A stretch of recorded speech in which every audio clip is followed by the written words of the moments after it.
There we go, Andrea. Okay, all right, happy to kick it off. Welcome, everybody. Welcome to the June swag. This is our second meeting of the year.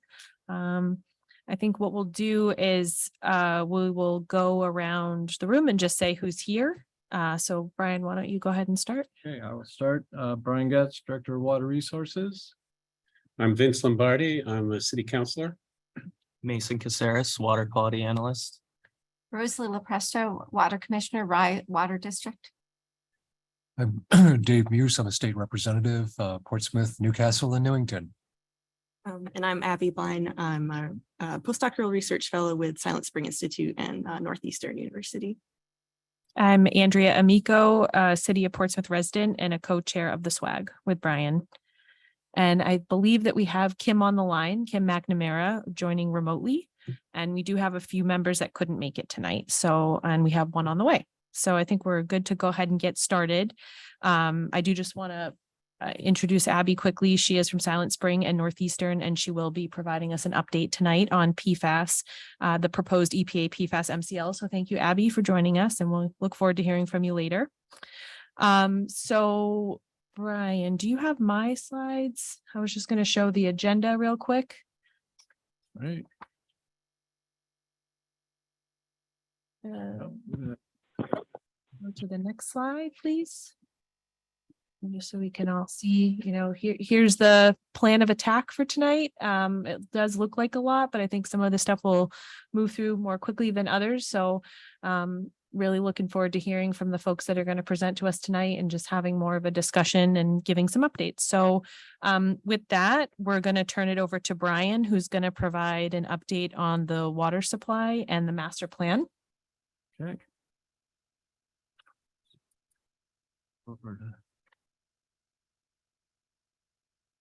I have a lot of slides, but I'll go quick. Some I think this group have seen before, and so the quarterly update was put out for the first 3 months of the year, but of course, being June, we've got 2 more months to look at for precipitation.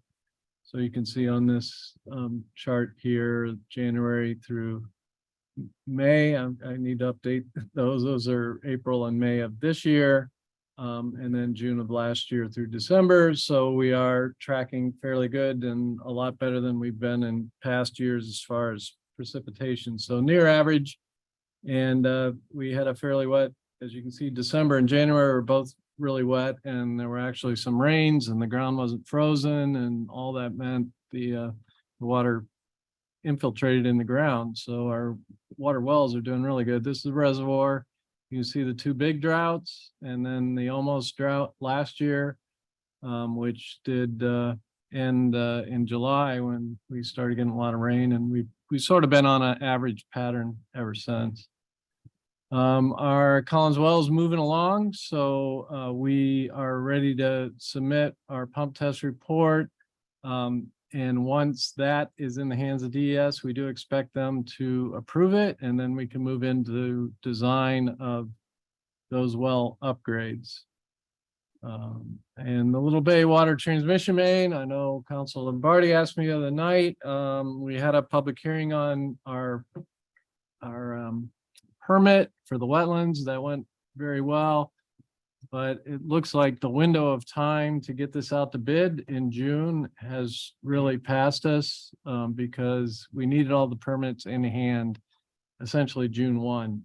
So we're looking at June 1 of next year, and between then and now, we're just hoping the line continues to operate as it is, and we'll be okay for another essentially year and a half.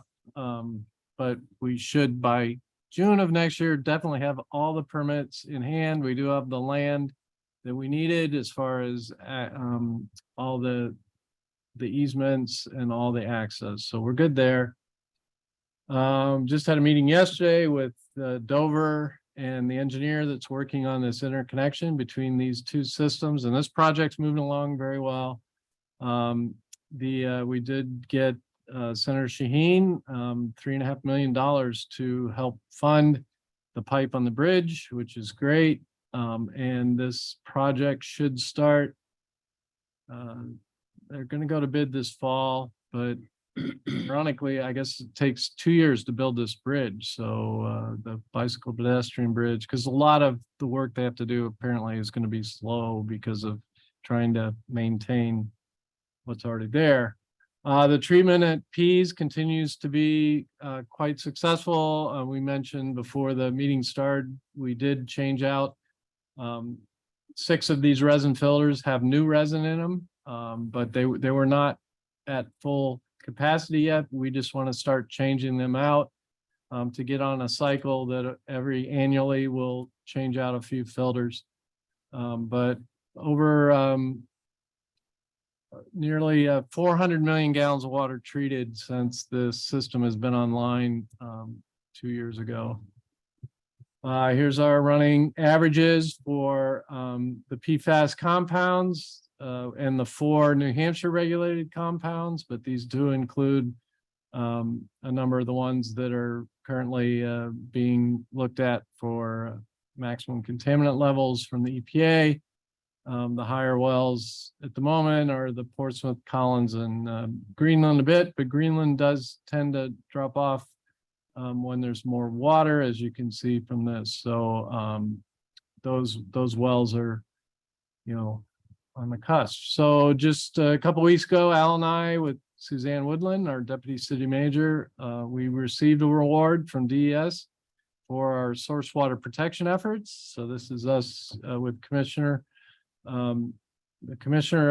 Scott getting the award up at Concord, and well-deserved. Al Pratt really is the linchpin of getting this stuff done and legal. There's a lot of legal behind this to get property acquired and get all the easements and put it into conservation easement. There's Mason kind of in the middle there, Al just to the left of him, Jamie McCarty, our GIS manager, stormwater manager, myself, and other staff, our new city engineer on the far right, Eric Fiedler. We attended the Earth Day event at the Connie Bean Center. It was quite successful. They had about 500 people. We talked to them about water treatment. Mason talked to them about water quality. And Eric, our city engineer, put together this toilet demonstration, which was a riot. So kids could flush each toilet. One had 3.5 gallons. The other one did 1.5 gallons. I'll shoot a video of it someday to show you, but it was a big hit. So that's the water supply update. The other was the question that came from Jim Hewitt regarding our long-term planning and water system master plans. That was put forth through the planning board here that put into the budget to a place mark to do a water system master plan. There was a little bit of correspondence. I not ever directly had much, I wasn't pulled in to offer a whole lot of input other than saying that, we are really working on the master plan every day. So what I'm going to show is a lot of what we've done. So these master plans sort of directed a lot of work that has been done. And then there are continued to be some really focused plans ongoing. So this little shot is my office and all the reports and studies that have been done since I've been here for 10 years. So they're not quote unquote master plans. There are lots of plans, there are lots of studies, and most of them are projects that are done. So we looked at Madbury improving the wells. So that led to replacing well 4, permitting well 5, which is online, and upgrading wells 2 and 3. So all those projects are done. The Greenland well is likewise, that was looked at. It was an old and tired well, best way to say it. So we did some pump testing. We hired a engineer to design a well replacement, building replacement. So that took place a number of years ago, about 6-7 years ago. We did an additional groundwater study when the initial Haven well was taken offline to look for additional sources of supply. The new sources of supply are few and far between, unfortunately, as Rye can speak to. And we are at the moment still looking, but the key to what we're doing is optimizing what we have. And of course, PFAS treatment, which I've talked a lot about at Pease, initially when everything was shut down. The Haven Well, we assessed what type of treatment could happen. We did piloting, and then we had an engineer, Weston Sampson, did full design construction. And as I also mentioned before the meeting started, our ongoing piloting of different types of treatment media led to us replacing the current resin with a different type, which seems to be performing very well. So basically that piloting let us define that. We worked with Newcastle. Newcastle, if you ever drove through Newcastle a couple years ago, they had the whole center of town dug up. They replaced all their water main through the center of town. We worked with them on that. We also did our own upgrades on our side of the water main all the way to the Pierce Island Bridge. Collins Well, as I mentioned earlier, we did pump test. We are currently working on installation of well number 2 after we get the permit. We did water study in the Breakfast Hill area, looking at that. And last but not least, which is kind of in a way this little here. I know you can get rid of these somehow, but for now, I'm gonna just try to get it to the side.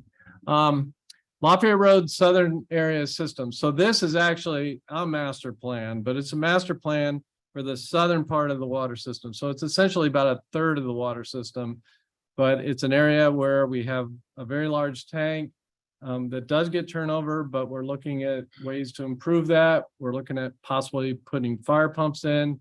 They would help increase flow.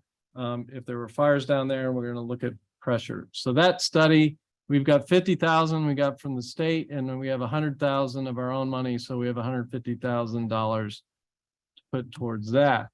So just real quickly, and I wish, can I get rid of this thing?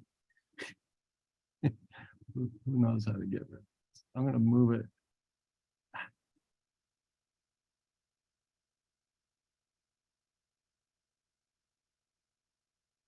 Yeah. All right. I think your screen sharing isn't showing up, maybe on Zoom. Resume share, next one over. Thank you. There we go. Great. There we go. So this is a list. Unfortunately, again, with Zoom, I shouldn't try to take up the whole slide, but we have so many projects, it's hard not to. This kind of helps give a little pointer, I guess, to some degree. So in the last 20 years, these are all the projects that we have done. They've all, for the most part, most of them came out of the master plan. There were recommendations, a lot of water line improvements, system upgrades. So the city funded side is close over $55 million. And for the Pease work, we've done $17 million worth of work. Fortunately, been reimbursed by them. So we're at $72.6 million. This is just the capital projects. So in those 20 years, we also do things that are just within the budget. So we can safely say we've spent probably close to $100 million on water system upgrades. These have included all this. So we replaced 2 water tanks. We've upgraded the Newington Booster Station, and we built 2 water treatment facilities, Madbury in 2011, and 10 years later, the Pease treatment system. We've worked on these wells. The Harrison well was reactivated. The Greenland well, as I mentioned, has been replaced. It's got a new pump house, much more efficient. We permitted a new well in Madbury, close to 1 million gallons, and we're working on the Collins well right now.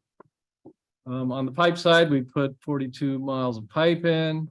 We've done multiple water efficiency projects, and we've seen the fruits of that labor and efforts by seeing a consistent reduction of water use from our customers, which is great. We've got 1,500 toilet and washing machine total together. There's two water efficiency rebates. We're still the only water system in New Hampshire that offers these after close to 10 years. Which is unfortunate. I keep bringing it up every time I speak to my peers. I tell them, you know, this is a good thing to do, and they say, well, maybe we'll do it, maybe we won't. Water sales, so here's a steady, even though we do have more customers than we had in 6 years ago, our water use continues to be steady. Couple drought years, we did have to ask for water restrictions, but last year was kind of a normal year. And as you can see, still a reduction. And then lastly, this differential, I showed this the last meeting. There was a few things that weren't included on the graph, but basically the blue line is, and the blue bars, that's how much water we pumped out of our reservoir and wells. And the green line, this is how much we metered and sold to our customers. So again, like I said, it's pretty steady.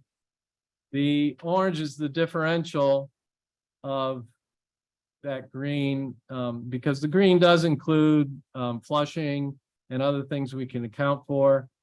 So right now we are, you know, really close to capturing every drop of water that we pump, which is good. So we fix leaks. All that has helped contribute to being able to reduce supply. The more we can reduce what we have to pump and treat, the better we have for, you know, being able to treat it and, you know, use the water wisely.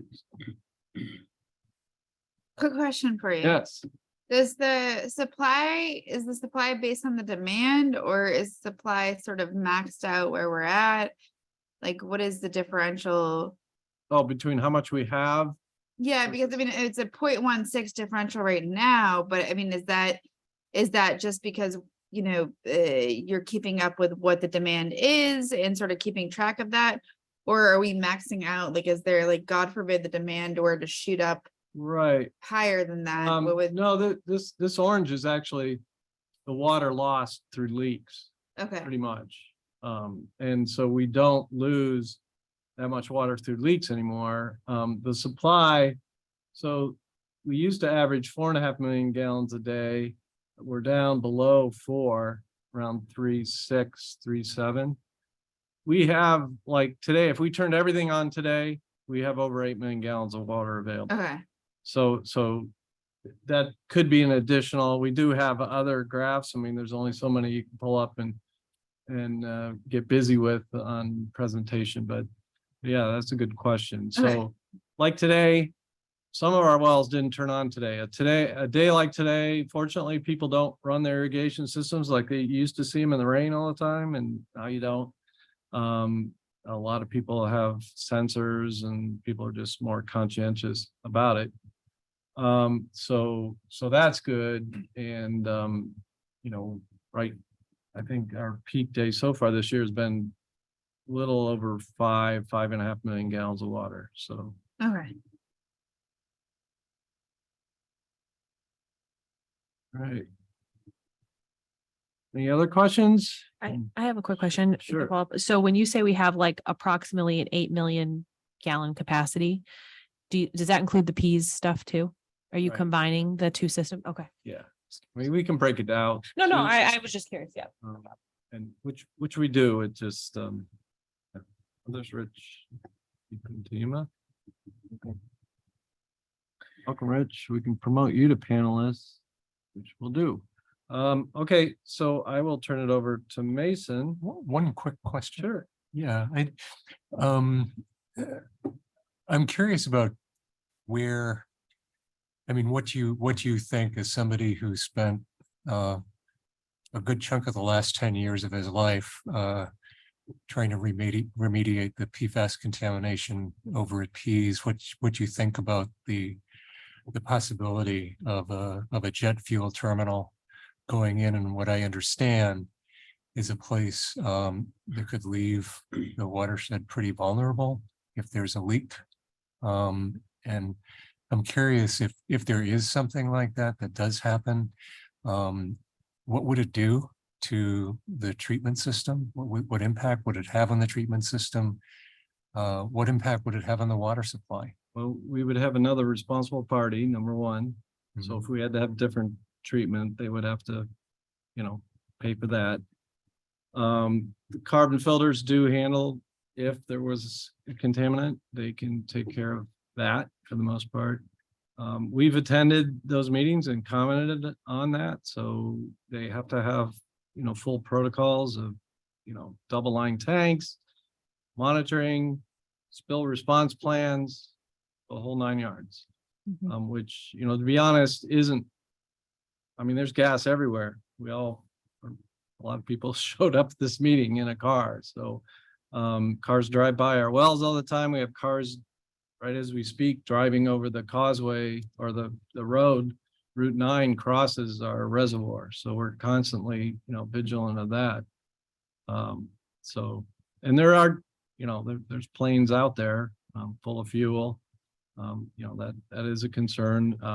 But our approach is to, have a response. If there's ever an accident out there, we shut the wells off, use alternate supply for the time being. Do our forensics to find out, what impact there might be. Mhm. Has the city weighed in with the PDA with a position on the construction of the Millionaire facility at all? No, No, No, no. we've The city manager attended, is now a member of that board. yeah. right, of I understand that. Recent, I think the Conservation Commission maybe had written a letter, perhaps, no? I have not seen. Okay, No. I thought I had heard- I don't- yeah, No, okay. So to the best of your knowledge, the city hasn't taken a formal position that's right. on that project, whether We- for or we- against it. Yeah, and as a water system, we've attended the meetings. Al has spoken at the meetings. Our And what, has he just raised concerns, or has he said like, we're for this, we're against this, or he's, it's to follow the guidance of what has to be done. If, again, I just mentioned, make sure, it's just not gonna be like drums of fuel. We're Mhm. gonna have a system that has to have monitoring, double line tanks, Mhm. alarms that would go off if they have a leak, sampling. There's been no policy statement from the city about that. about that, okay. All right. Thanks, Amy. Thank you. Yes, real quick though, before we go on to Mason, I'm sorry, if we could just recognize that SWAG member Rich DiPantima is now on the line, and we also have SWAG member Elizabeth Barrett, who joined us as well. And then one other thing, Brian, I forgot to take a vote on the minutes, if we could just do that real quick, so I don't forget again. I did email everybody a copy of the minutes from the last meeting, and we just need a motion to approve the minutes, and I think we need a second, and then we just take a quick vote, so, Okay, I'll move to approve the minutes. thank you. Do we have a second? Okay, all right, is everybody in favor of approving the minutes? Yes. Yes. Is there anybody against approving the minutes? All right, we'll take that as approval of the minutes. Okay, thank you so much. We'll pass it over to Mason Awesome. to give us a presentation. Thank you so much, Mason, for being here. Thank you for welcoming me into the SWAG. I'm taking over for my boss, Al Pratt. He's on a permanent hiatus from this group now. So I know I have some big shoes to fill here. I thought I'd take this as an opportunity, one, to talk about myself a little bit and what I do working for the city of Portsmouth. I started about 4 years ago as a 22-year-old right out of college. If you want to get right into the first slide there.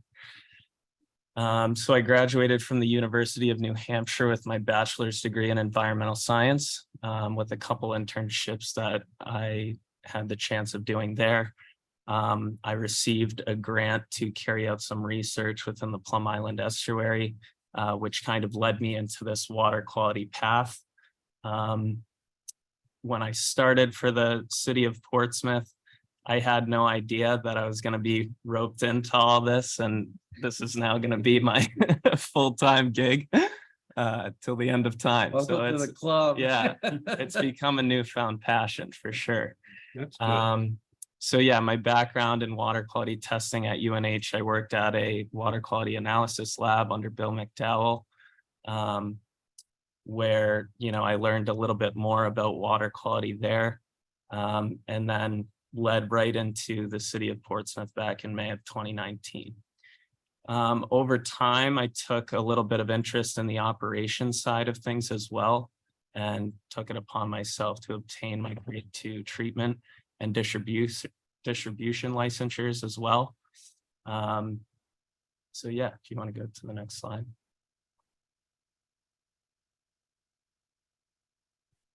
So my overarching duties and responsibilities as a water quality analyst is essentially to test and monitor physical, chemical, biological characteristics of water taken before, during, and after treatment, essentially to ensure that we're treating our water in the most optimal way and to meet regulatory compliance.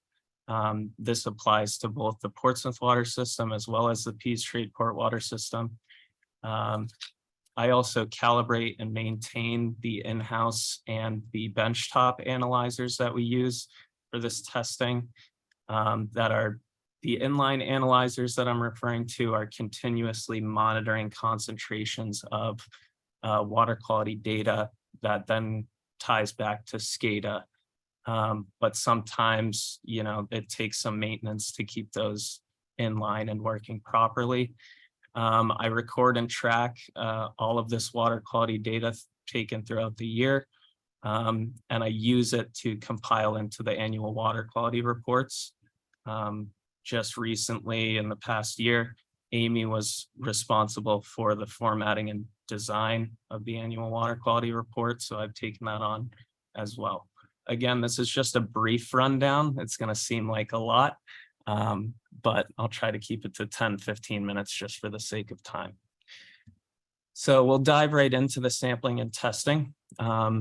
As some of you in this room may know, the EPA is responsible for setting the legal limits on the levels of certain contaminants in drinking water. The individual states can then take those limits and do what they can to basically enforce those standards, sometimes to a more stringent level than the EPA. The public water system then takes those levels based on what the NHDES puts out, and that's what we follow. So each rule that I'm responsible for, and we'll get to that on the next slide, has several layers of requirements associated with each one, which includes collection and testing frequencies, MCLs, quantities of samples, locations of where those samples are collected, reporting deadlines for that testing, and then the response to violations if there are any. So a little bit more about the regulated rules. I thought I'd tie in kind of how this is broken down and then talk about the sample submissions and chain of custodies associated with these. So everything compliance, and when I talk about compliance, it all falls under these rules. In the top left, this is straight from the EPA website. We have the arsenic rule, chemical contaminant rule, lead and copper rule. Each one of these is a much larger umbrella for all of these things that we're talking about in terms of the frequency and the collection. So that list in the top left does not include the unregulated contaminant monitoring rule, which is coming up next quarter. And I think there was one other that was not included on there. But basically, my bread and butter is to go to NHDES One Stop to look at our master sampling schedule.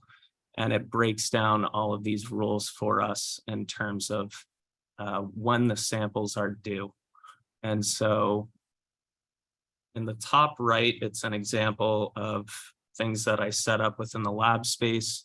It's a lot of labeling of bottles. There's different bottles for different testing methods. But then with that comes the chain of custody that I have to fill out in association with those samples. So everything compliance goes to an accredited lab for the most accurate turnaround of results. There's a difference between compliance sampling and testing and in-house or additional sampling and testing that we do. So before you go to the next slide, I just wanted to pull up a chart that I created, which will show you just how many samples that we submit and test for throughout the course of a year. And this is specific to 2023. It's going to look really overwhelming. I don't know if you could zoom in just a little bit more with that. A little bit farther out, maybe like 60%. Okay, it's a little difficult to read, but if you can scroll to the top. So essentially what we have here in the first column is the chemical monitoring rule. There we go there. So the first column is the chemical monitoring rule. The second column is the system, the site where we collect these samples, and the parameters we test for under the chemical monitoring rule. That includes a variety of different things. I'd say that the chemical monitoring rule is the largest umbrella that holds the most water quality parameters within that. So even when you break that down in terms of inorganic contaminants or IOCs, you're talking metals, synthetic organic compounds have to do with pesticides, VOCs, volatile organic compounds have to do with fuels. And then you have radiologicals, which is from bedrock material. So then basically the highlighted portions through each quarter is when I'm going to sample for those specific parameters. And the yellow is for the Portsmouth water system. This is, again, just for 2023. So if you scroll down a little bit, and we'll go into the So the yellow is the only thing that you're sampling for. This is your sample schedule, correct? So This is the sampling schedule based on the that's, state's so everything requirement. in yellow is what you're sampling for. Compliance this time. wise, Okay, yes. The pink is Ps. but it's not to say that it's in compliance. It's just saying that you're sampling. This is, for these yeah, the things. schedule. Yes. Yes. okay. Strictly the schedule. So the pink is for the Ps trade port system. And you can see there's only one site listed there, but we do more monitoring and testing beyond these compliance protocols. That is strictly the finished water with all sources combined. That's combined effluent. So again, as we go down, the next row, I guess you would say, is for bacteria testing. That occurs on a bi-weekly basis, both for Portsmouth and Ps separately, and that's strictly based on the population served. So if we serve about 36,000 people within Portsmouth, which means we're required to collect a total of 30 samples every month, or 15 every 2 weeks. So every Tuesday, I go out into the distribution system and I go into bathrooms essentially, and I run the tap for a little bit, get representative water from the system, and I check for chlorine residual and conductivity. And then I collect a sample, which is a compliance sample, before submitting all of them at the end of the day. This takes all day with 15 sites. It just does. That's how it works. For Ps, it's 5 every 2 weeks, based on the fact that we're serving about 8,000 to 10,000 people within that area.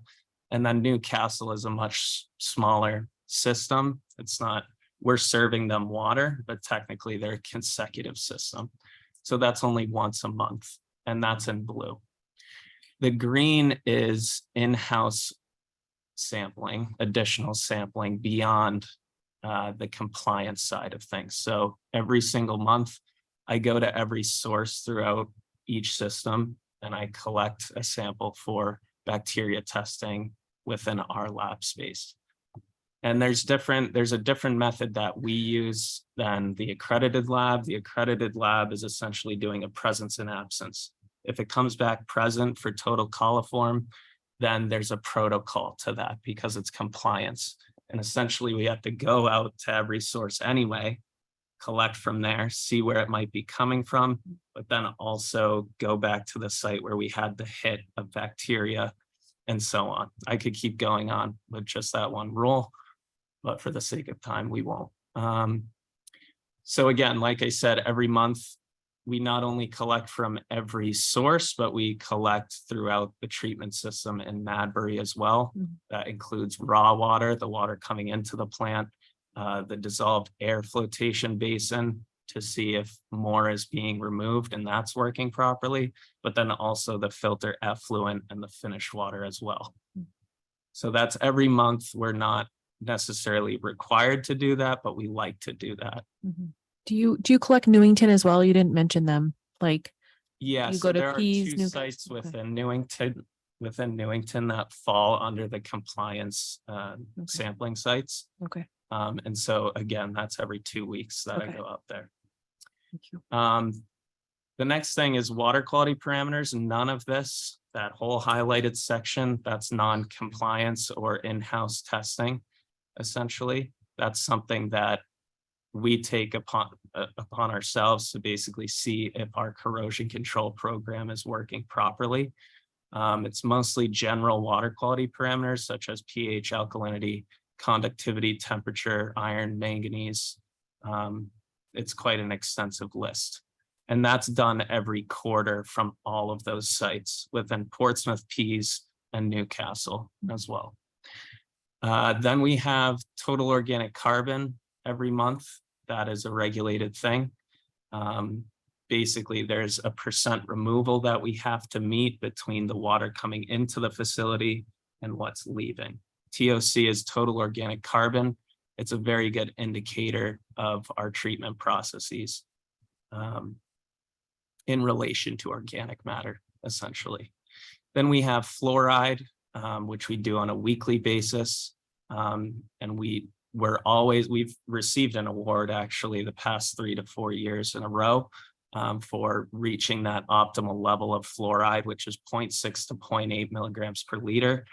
It's very fine-tuned on the front of chemical dosing throughout our system. But again, we want to check that on a weekly basis just to make sure that that's occurring properly. And then at the very bottom, we have, again, this is in-house testing, but this is more on the front of source water, specifically the Bellamy Reservoir. So right now in the summer months, we like to check our dissolved oxygen dynamics. Because we're a dissolved air flotation plant, we need dissolved oxygen within the water to float all of that basically combined material, flock is what it's called, if you've ever heard of that, to then lift it to the surface and then skim it off the top. If we don't have enough dissolved oxygen, it makes that difficult. We do have saturators to supplement the dissolved oxygen, but sometimes it's not enough when we get later into the summer months and there's more respiration of oxygen than production. So we do dissolved oxygen profiles, but we also check for the water level and then the turbidity of the water before it comes into the plant. And the other thing we do, we go out into the tributaries, which lead into the reservoir, to check for a variety of different general water quality parameters as well. So we'll go back to the slides. Can you ever take a vacation? Yeah. Well, we just got an intern, so she's helping me out. shout out to Mariah. Yeah. And thanks to council, we. Thanks to have- Vince. Yes, Oh, we. Council we have approving, answered. we have additional, we have, Oh, yeah. Mason will have a peer to work with, another water quality specialist, so, Right. that person gets to have days of sampling and freeze Mason up to continue on with other stuff, absolutely. So I did want to distribute this as well. This is pretty much a rundown of all the water quality parameters that we test for. This is straight off of the state's website. Just goes to show, you know, just how much we do as a water system, and we take pride in all of the things that we sample and test for. Mhm. It's quite an extensive list. But I mean, it's great. Someone's got to do it. Mhm. So, to then continue with the compliance side of things, I touched on the total coliform rule. I think I'm just kind of reinstating what I said before. This is me in action in one of the bathrooms. I brought with me the handheld colorimeter that I use for the chlorine residual testing. We shoot for a 1.0 milligram per liter concentration, and that's strictly based off of our dosing that we have at the treatment facility, but also at a couple groundwater wells as well. And essentially, the sodium hypochlorite is to deactivate or kill off the bacteria within the water. Some people don't like the taste of chlorine, but I tell them that's the taste of safety. It's got to be in there. Otherwise, if you're consuming bacteria, you will have some health problems. Your map. So on the yes. left. Yeah, so the map on the left basically shows our entire distribution system where we're serving water to. It's kind of difficult to see. I had to shrink it down quite a bit. But the blue squares, if you can see them, are all of the bacteria sampling locations. Essentially, again, to tie it into the total coliform rule, it needs to be an even distribution throughout the whole system. And that's kind of where sample site selection comes in as another layer to the rule. The other things on there kind of just indicate where our above ground storage tanks are, our sources, amongst other things. The picture in the middle is me in the bathroom doing the testing and collecting a sample for submission at the end of the day. So to change gears a little bit, the additional testing that we do, that we take upon ourselves, is basically beyond the routine requirements that I just spoke of. Some examples of that are the corrosion control program or general water quality parameters we test for, the reservoir and the tributaries, internal processing, which comes right back to the water treatment facilities. The validations of the inline analyzers are basically talking about ensuring that this continuous monitoring that's going on with each analyzer is reading correctly and accurately. If that's not the case, you know, so it'll spawn questions, and we just want to make sure that our treatment is optimized to the best of its ability. So now I'm going to dive into the sampling and the testing before, during, and after treatment. And so before treatment, again, we make weekly trips to the reservoir to do these dissolved oxygen profiles. It's very important to us because of the operation of the dissolved air flotation. We do have the aeration tower out there as well as a curtain. And both of those are used to basically manipulate natural conditions of the reservoir to hopefully bump our dissolved oxygen concentration within that. So then I also test for the physical, chemical, and biological properties at different depths within the reservoir, the water level and the Secchi disc measurements as well. Bi-weekly trips are to the tributaries, where I do some on-site testing, and then collections for further lab testing. Again, this comes back to nutrient dynamics, which we have to send to a lab to do because we don't have the equipment within our lab space. General water quality parameters, and then flow calculations from time to time if there's enough water to do that. Groundwater sources is another area that we like to tackle as much as we can. We visit them monthly for the bacteria testing, as I spoke about. I'm kind of repeating myself here. And then quarterly for the general water quality parameters for the corrosion control. Quick question for you about this document that you just handed around from March, end of March this year. Goes into the New Hampshire Department of Environmental Drinking Water Program. It talks about MCL and then it talks about a trigger. So is the trigger what would allude to a higher amount, and then the MCL is our amount? I guess I'm just looking at it and I'm trying to think, like, what does this mean? For example, barium trigger is 0.1 and then the MCL here is 2. So does that saying that we have an excess of barium in our drinking water, or what is? No, I guess so- I'm just trying to understand. So what the this- max what this document contaminant means. level is essentially related to health effects. You are bound to experience negative health effects beyond the max contaminant level. Okay, so the max contaminant level is trigger a level is standard. Secondary. So where is ours reported on this document? It's not. We're not talking about results today. I'm So- just giving a rundown. Okay, so this is basically these are the requirements that the state is putting out regarding drinking water, but this document does not include anything regarding Portsmouth. No, that is specific to every public water system within the state. Okay, They have to follow those MCLs, otherwise they get a violation and there's a response to that. now is there a direct report from Portsmouth?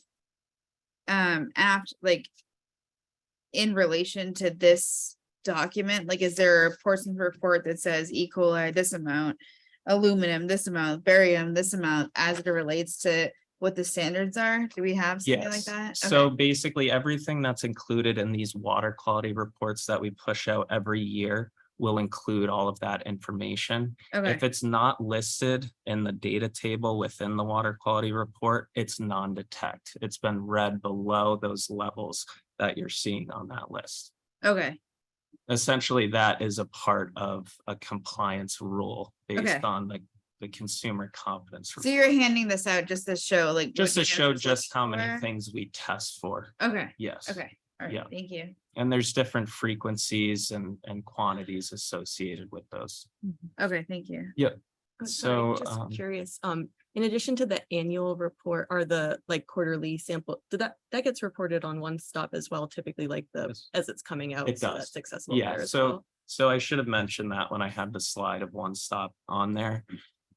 Everything that we collect and test for, that huge chart that I showed you, all that data goes into One Stop and it's public information. So all you need is our public water system ID associated with Portsmouth or Pease or Newcastle, and you can find all of that on there. And we don't put that information in there. It's the laboratory. So you have a Yes. third party, Hmm.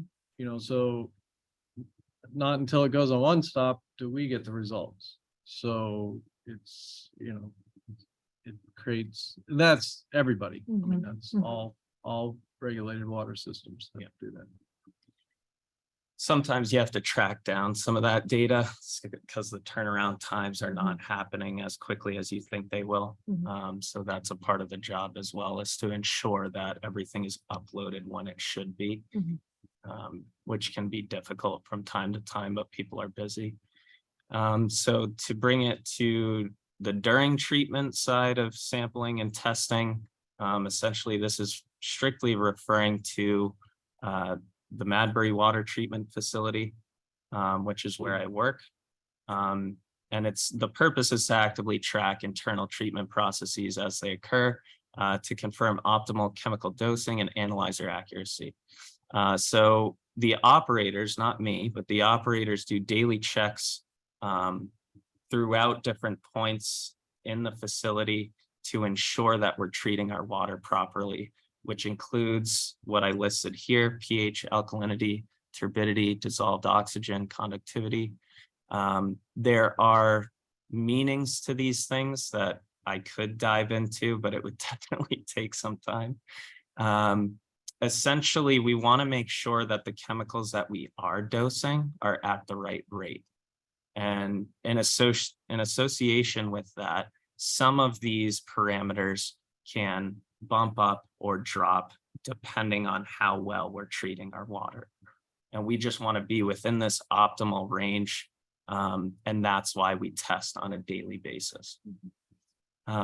So we do weekly iron and manganese testing as well to ensure that that's being removed from the source water, which when we're talking about the Madbury Water Treatment Facility, we're strictly pulling water from the Bellamy Reservoir, which makes up 70% of our supply.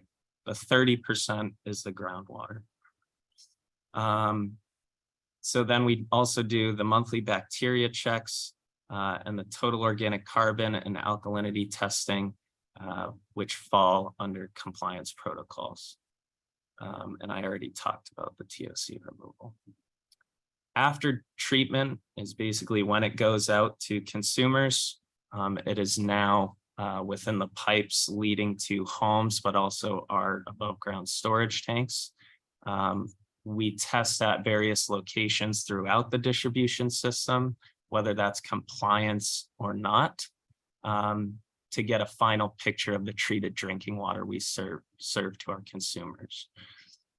We do the weekly fluoride testing, as I mentioned, at the storage tanks and source locations, bi-weekly bacteria and the chlorine residual that I talked about. Disinfection byproducts we haven't really touched on, but essentially that's when organic matter interacts with chlorine. It forms these byproducts that can be harmful to people. And that is a compliance protocol as well. The quarterly corrosion control testing is in-house additional sampling. And if you looked at the list in that chart that I pulled up, there's quite a few. And then there's the semi-annual lead and copper testing, which I know has been a hot topic in recent days. Because we had a new source go online within the past year, all of our required number of samples has doubled. So before it was 30, and that was only 1 quarter within the year that we were required to collect those samples. Now it's 60 for Portsmouth, and basically we rely on residents within the system to collect those for us. And it's kind of difficult because it's this back and forth of waiting for people to collect the sample, and then I go retrieve it. I fill out the chain of custody, and then I have to wait for the lab, the accredited lab, to come pick it up and then test for it. So there's 60 for Portsmouth, 20 for Newcastle, used to be 10, but because we serve water to them, it's now 20. And the Pease Trade Port system will be 20 samples in Q3, starting next month. So essentially that's 100 samples that we have to collect between the start of July 1st to the end of the year. And if we don't, we get a violation from the state. I have a question about the storage tanks. Sure. Does that water constantly turn over, or is it storage? Does it remain static?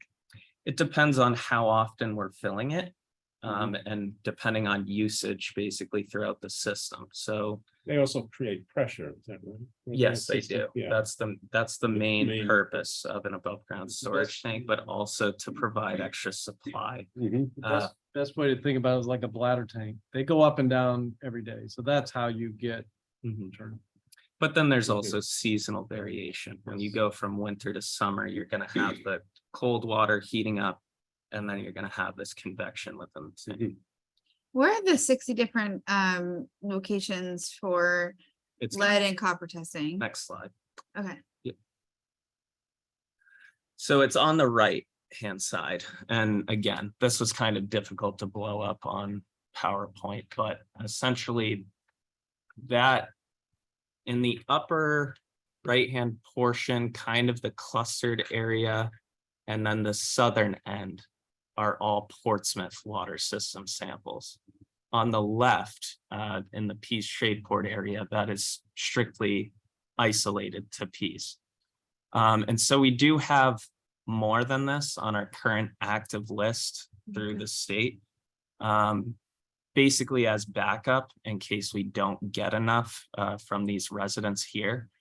And so now that things are being revised in terms of the lead and copper rule, we're trying to rework our site locations. Essentially with all of these sites on the map, they were all built before 1986. And 86 is when they did away with lead material or the manufacturing of lead products in general. So it not only are we checking to see if there's any lead throughout our system, we know there's not. But we're also checking to see if the internal plumbing of these properties need to be changed out. And there could be some service lines on their side of the curb stop, their responsibility essentially, that are galvanized, and those need to be changed out as well. So yeah, And one, think we'll one go. thing about all these sample sites have to be approved by the the state, regular, so we can't just like pick randomly 60 taps and say, here's our 60 samples. We literally have to say, this is the site, this is the material, the age, submit it to the state, they have to approve it, and then it becomes part of our samples. which is another layer to these rules that I'm talking about. And that was it. Great. Any Thank you questions? so much. Yeah, I have a couple questions. The annual quality water report, is that out yet? Like you had a picture of it, but I don't think Yes. I've seen it yet. Yeah, I should it- mention that. Is it So coming soon? It's now at Southport. Okay. It's now at Southport Printing. We're pushing it out July 1st. Okay, wonderful. Yes. Do you Mason ever receive calls about water quality, or like where if someone is concerned about their water quality, whatever it may be, if it's like PFAS, fluoride, whatever, who gets those calls? Where do they go? They go to you? Yes. So like if someone called DPW, they direct them to you? Yeah. And how do you manage those calls? I'm sure it's different based on the concern, but do you refer them to the water quality report, or you talk about all of this, Yes. you know?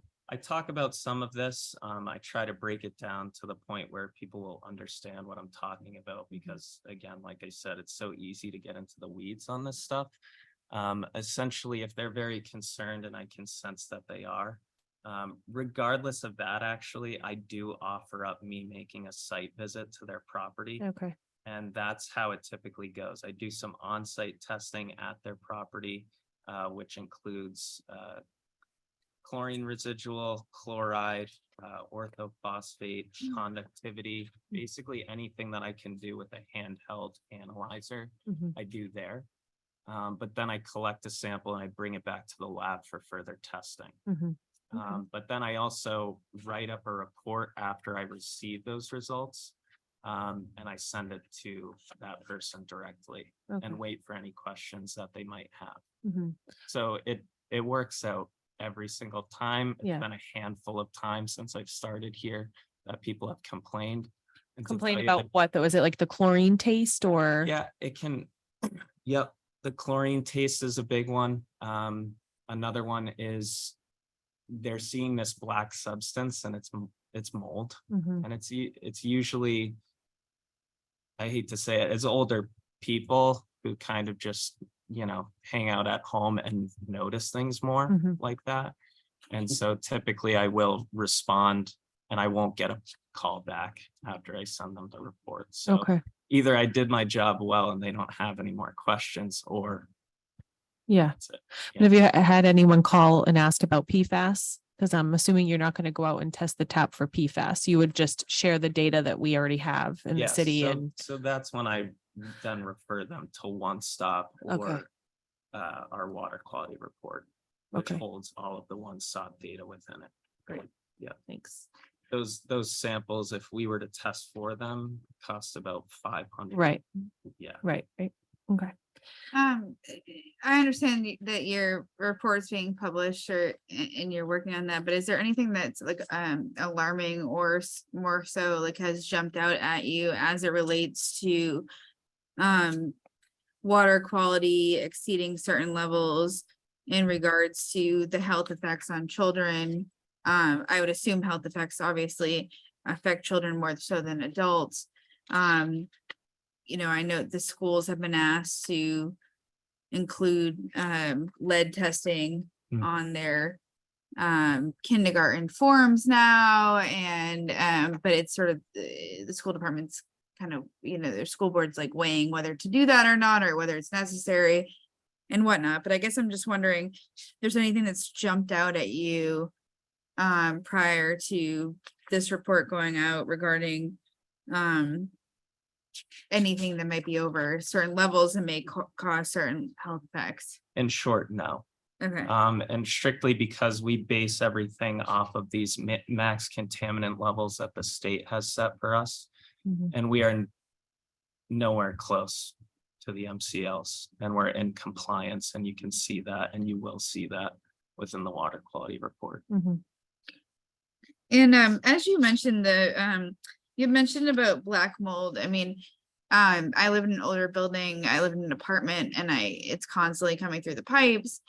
Is there any sort of risk that is involved with mold coming from the pipes? And, you know, I mean, obviously, if it's accumulating and you're breathing in black mold, there's obviously a risk, but as far as drinking water that's coming from pipes with mold in them, and is there ways to mitigate that coming from the pipes? So essentially, when I've gotten a call about black material forming on their faucet, and it's one of two things. It's either mold or manganese. When manganese oxidizes, and if it's at an elevated level, which we know we don't have within our system, it can form more of this particulate kind of sticky substance that is black. And that's a water quality issue, but mold is not. Mold is an air quality issue. And so essentially when you have, you know, typically it forms in your shower first because it's very humid, Mhm. it's very warm. It's like just the perfect environmental condition for mold spores to form.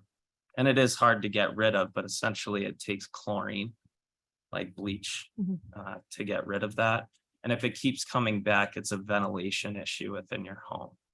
If it's manganese, over time, even if the levels are not elevated, if you're not cleaning out your aerators to your faucets, some of that material will build up over time and you will start to see it. There are some parts of the US that experience manganese at a much different level, much higher level than we do here. But essentially, that's when you want to clean those aerators as much as possible with chlorine solution, but also there's a vinegar and a baking soda mixture that you can put together if you just have household products. And usually cleaning it will do the trick, Mhm. unless you do have, you know, yeah, but essentially when you start to see the black, it's because oxygen is reacting with manganese. And then I guess my last question for you is, you talked about a lot of people reporting a chlorine flavor, chlorine in the water, and then obviously there's a need for chlorine to kill off bacteria.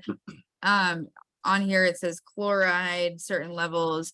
I mean, is there any risk in drinking chlorine or having a certain level of chlorine or chloride? And how are you all like managing that and mitigating that? Yeah, so chloride has a secondary MCL right now of 250 milligrams per liter. Chlorine is a different ballgame. Chlorine has an MCL of 4.0 milligrams per liter or parts per million. And based on that, I haven't seen elevated levels, nowhere near that. So basically, the highest chloride level that we do have is within the Portsmouth well. And that's because of, I hate to say it, but road salt leaching off into our groundwater. So you will see that number on the water quality report. With chloride, you're consuming more chloride through food than you are water. Chlorine is a different thing. Chlorine is essentially a chemical that we're adding to disinfect bacteria. But we know based on these continuous inline analyzers that we are not overdosing on chlorine. Mhm. And if we were, then we'd get a violation because we send in these monthly operating reports with those chlorine residuals that we're recording on a 15-minute basis. I'm pretty sure, don't quote me on that, to the state.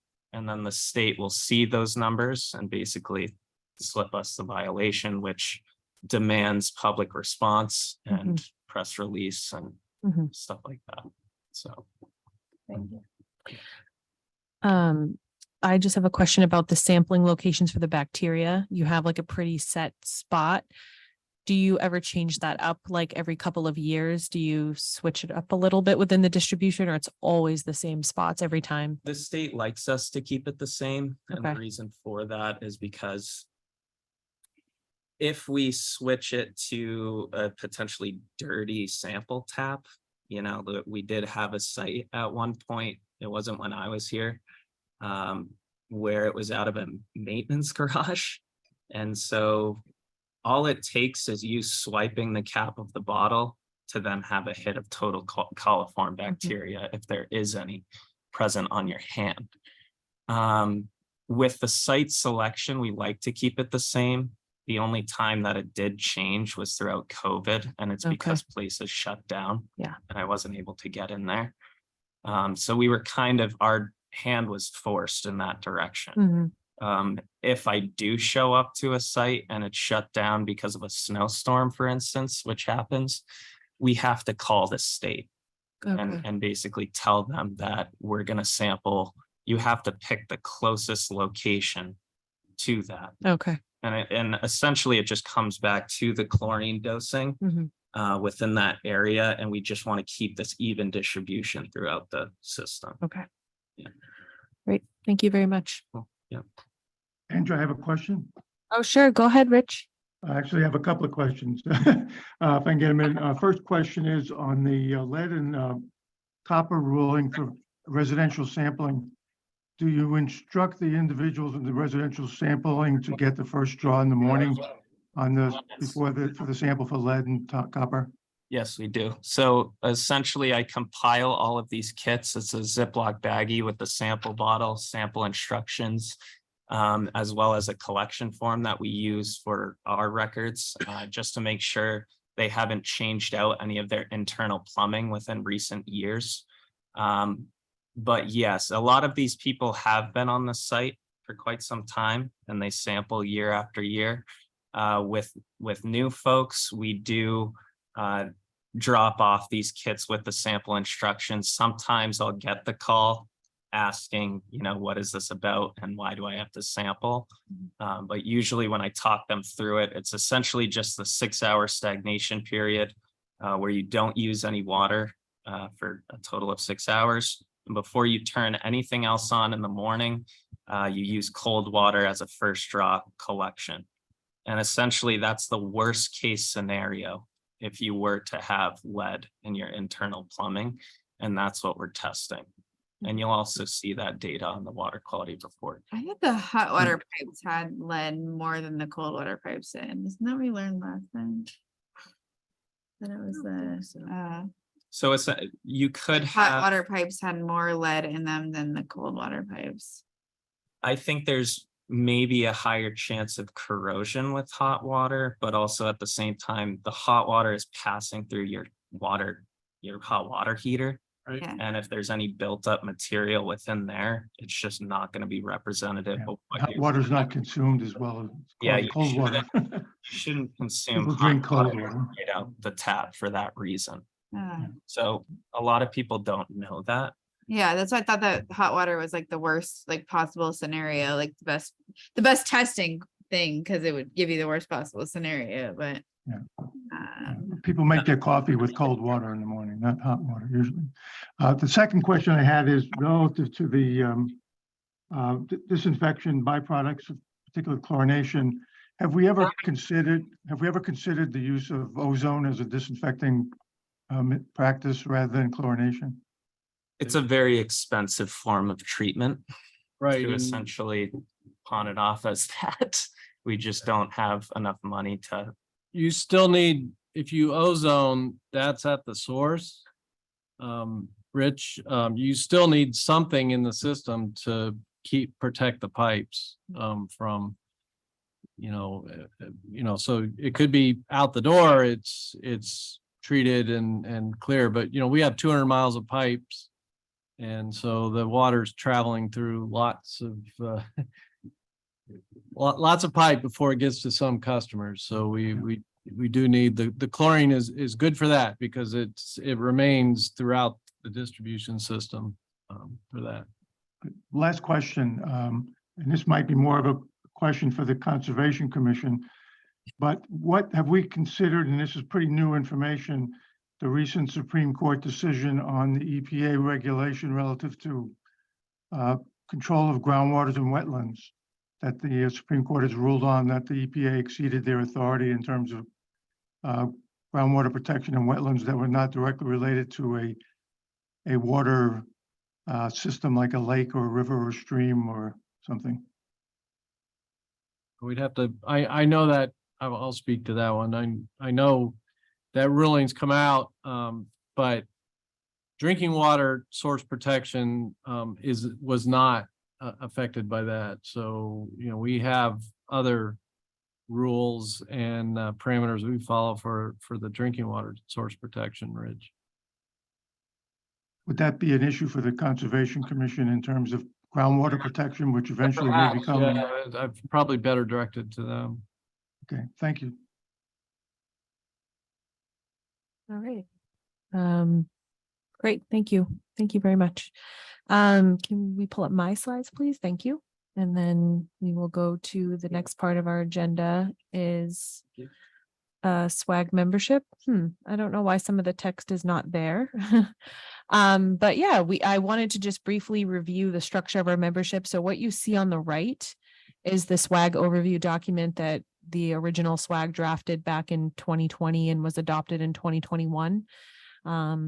As myself and Lindsay Carmichael, two Portsmouth residents who really helped push along this idea of a swag and wanting to find a more formal way to engage with the city and the city council about water issues and other stakeholders in the city.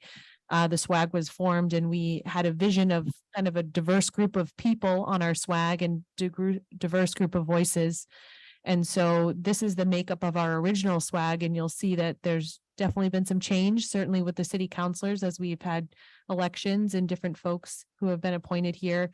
Also on the city staff side, we've had Russ Osgood as a firefighter who retired, and we now have Bill McQuillan.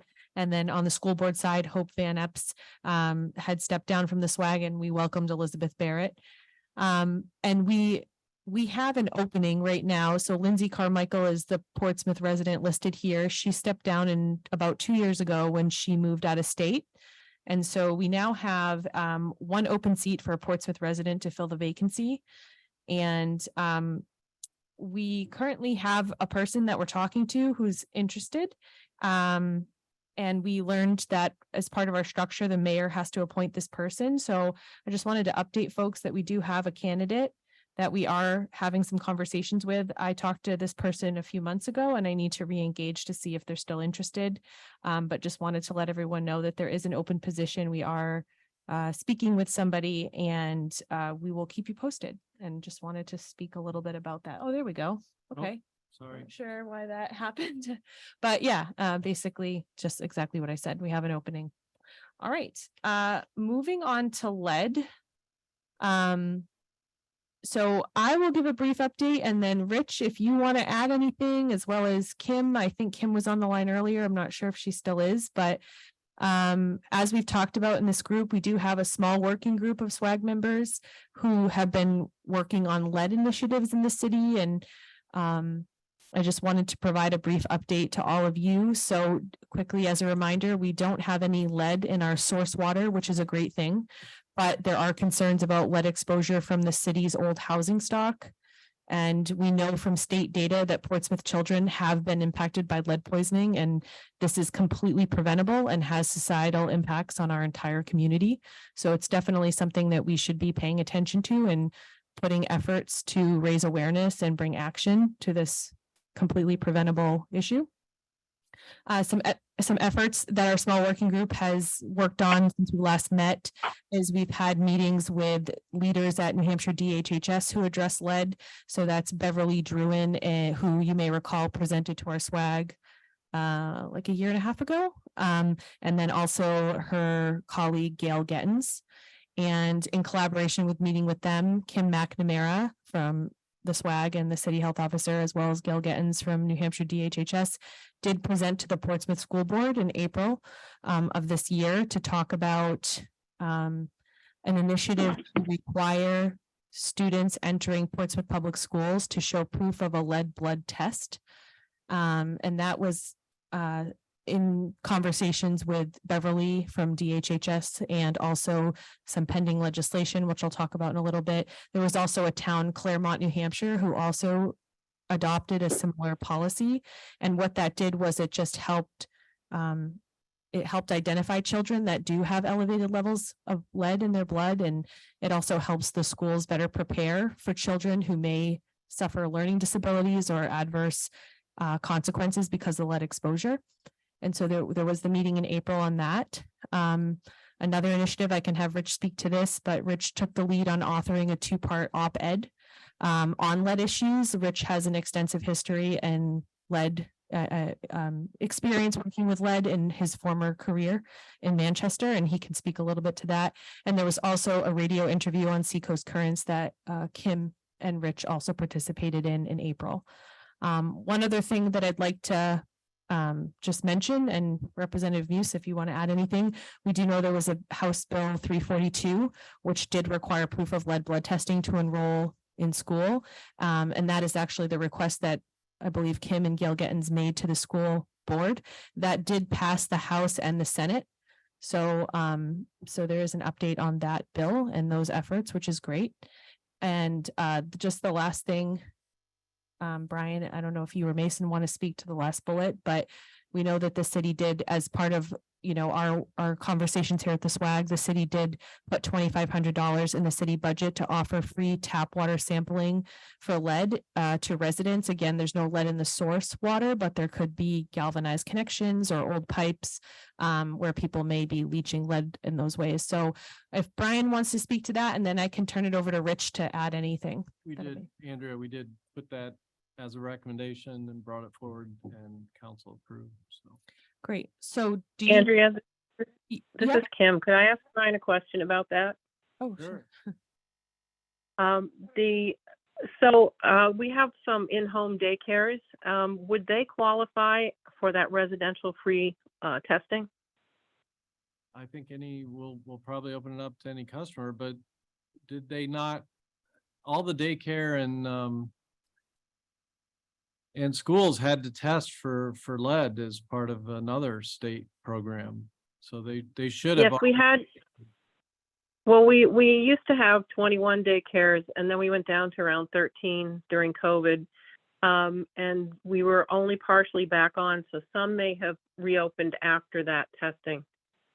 Okay, well, my guess, I guess you would have to, it's a separate program and not through the drinking water program, but I would think they'd have to do it because it's part of their licensure.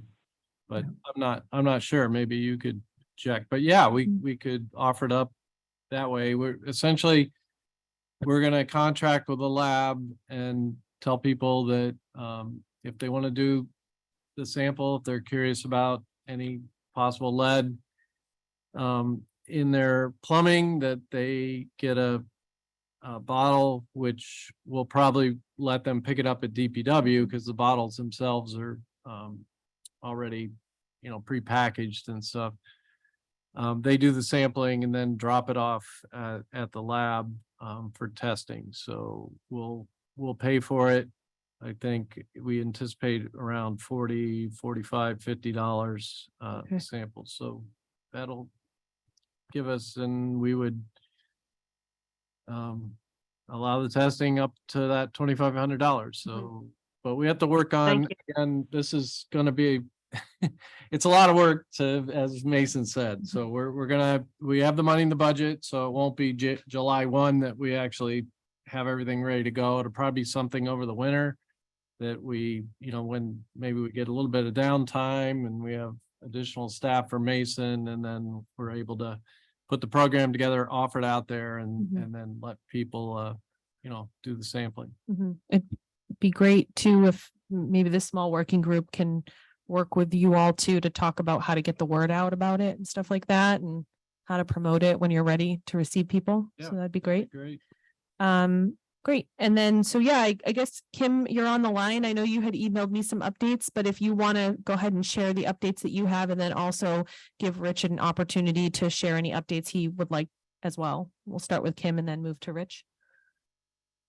Sure. So as far as the data that's being collected through the community health profile, and what we've been working with the state on for children in Portsmouth that have elevated blood lead levels, we have 40 children from 2017 to 2022 that had elevated blood lead levels, 40 Portsmouth children. So that's fairly alarming. And of course, you mentioned the very old housing stock we have. So the state of New Hampshire Department of Health and Human Services has created, given with the information that we provided as far as our housing stock, what's called the lead heat map is what they call it. But it shows the areas of Portsmouth without revealing people's individual addresses, where the concentrations of these elevated blood lead levels are. And by using that map, we can focus on where to begin housing inspections. Currently, Portsmouth has on the books an ordinance that says we do rental housing inspections, but Portsmouth hasn't ever done them. So Shanti Wolf, who's our chief building inspector, is very proactive, and he is designing a rental housing program like they have in many other cities in New Hampshire.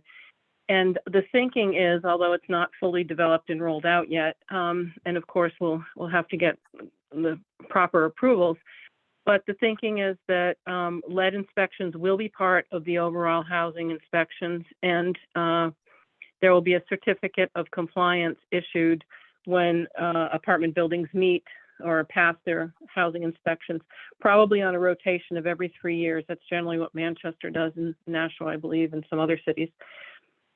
So those things are in the works. When the lead map is announced, there is a press release that has been developed, and it's just, we want to make sure we're absolutely on the same page as the state for, a consistent message. But I expect that the lead map will be announced very soon, maybe this week, maybe next week. And I just have signed a confidentiality agreement with New Hampshire Department of Health and Human Services so that I can get the notices of properties that either have an order from the state for lead abatement on it because a child has had elevated levels at an action level, or they're elevated below an action level, but that could be a home that we sort of focus on more immediately with an inspection rather than waiting for a routine inspection program to pick up lead hazards in that house. That's all I have. Thanks so much, Kim. I have some questions if I could. Let's just have Rich do his update, and then All right. we'll save the questions. Yep. All right, thank you. Go ahead. Yeah, Rich. just, I've been obviously terribly frustrated by the fact that the two-part op-ed that we wrote back started in February, and I actually had discussions with the Portsmouth Herald editor about putting that in, and there was no problem about doing it. And unfortunately, for some reason, here we are in June, and those two-part op-ed is yet to be published. For whatever reason, I cannot understand at all. I have, though, submitted the two-part op-ed. I shared it with the city council. I've put it on the Facebook for people to see. I just don't understand why something as important as that and as helpful as it would be for the community to understand lead poisoning in Portsmouth, why I haven't been able to convince the newspaper to publish that two-part op-ed that we had previously agreed that would be published way back in March, but so that's terribly frustrating, but we'll continue to try to do what we can do beyond that. The problem we face though, again, with the, even with a certificate of compliance and Kim getting notified of lead levels, the law still only allows the state to require a lead abatement in a home after a child has been lead poisoned. So even if you know that there's a home with lead hazards in it and child living in that home, you cannot make the property owner do anything to that property until after that child becomes poisoned, which is a terribly frustrating thing from a public health perspective. We're supposed to deal with prevention, not reaction. So we'll continue to work on it and do what we can do and try to educate the public and get that number of 40 children down that end up in our school system, costing an extra $28,000 or $24,000 a year in special ed costs every year for their lifetime in schools in Portsmouth, plus the regular cost of educating their child. So this is a community problem that ends up not only damaging children's brains, but it also impacts the community in terms of our revenue sources. Thank you. Thanks, Rich. Thanks, Kim. All right, go ahead. We'll open up to questions. Yeah, so this is Elizabeth Barrett, school board representative here on the board, and I know the school board has been wrestling with the option to add to the kindergarten form lead testing, but my understanding is that pediatrics test for lead for two times when a child's younger, so it's already a test that's being done by pediatrics. So there's a little bit of confusion as to why it would be relevant for the school department to ask for that information. I do want to sort of buffer the idea that lead is the only reason why children have special ed needs and where that comes from, especially in a state that has a high drug dependency and fentanyl issues and just a whole epidemic with substance use or misuse in our state, and how that affects children and special ed needs and whatnot. So I don't know that lead is to call for all of this. I guess I would like to bring as much information back to the school board as possible. But I also want to make sure that the information I'm bringing back is completely accurate. So I guess my first question is, with this lead heat map that is being released and there's 40 children being identified, I guess my first question is, how were these 40 children identified? Were they identified through pediatric testing, through primary care physicians, or from some other testing? And my second question would be, I understand the heat map is not necessarily released yet or may not be released, or I don't know if it's released on the state website already. But my second question would be, is there anything glaring from that heat map as far as locations of children, whether they're apartment complexes or certain housing developments? Can I answer one of those questions for you? The issue of special ed, you're right, lead isn't the only cause of special need children, but every child who is lead poisoned, almost every child who is lead poisoned will require special education. That's a given. So there might be other causes that have result in children needing special ed, but every child who is lead poisoned will require special education. Mm-hmm. The other fact is that only less than 50% of our 1 and 2 year olds are being tested for lead in the pediatric offices as we speak today. And it's actually, numbers have gone down, particularly due to COVID. So only about less than 50% of our children at 1 and 2 years old are being tested for lead. So we're not getting all the numbers that we should be getting, even though there's a state law requiring that they be tested, less than 50% are being tested. Yeah, and if I can just add to that, as Rich said, it is a state law that the testing is offered to children, but there's low compliance. And the request to the school board was that there's already a health form that families are required to fill out when schools enroll. And there's already a section right on the form about lead has your child been tested for lead? But it's not required to be filled out. In Claremont, New Hampshire, they have required it. So once it became a requirement, it helped increase the compliance with the testing that is required by law. And so the request to the school board, which is actually very consistent with HB 342, which did pass, is that Portsmouth would require parents to show proof that they had their children tested for lead. So it wouldn't be that the school tested, it would be that the parents had it done through the pediatrician's office and show proof of it. There's already a spot on the form. So it would be more like it wouldn't be redoing a form or anything. It would just be asking to show proof, where right now I don't believe the school board requires that. So, and the hopes would be that it would increase compliance with people to get the testing done. And it would also help identify any children who were elevated. So that would flag to the school, hey, this child might have some learning disabilities or special needs, and to be more proactive in approaching those children. So I don't know if that helps answer. I'm trying to say something. You should know that the half-life of lead in the blood serum is about 30 days. So right. are these kids being retested? And you may not even capture all Right. the kids. Right.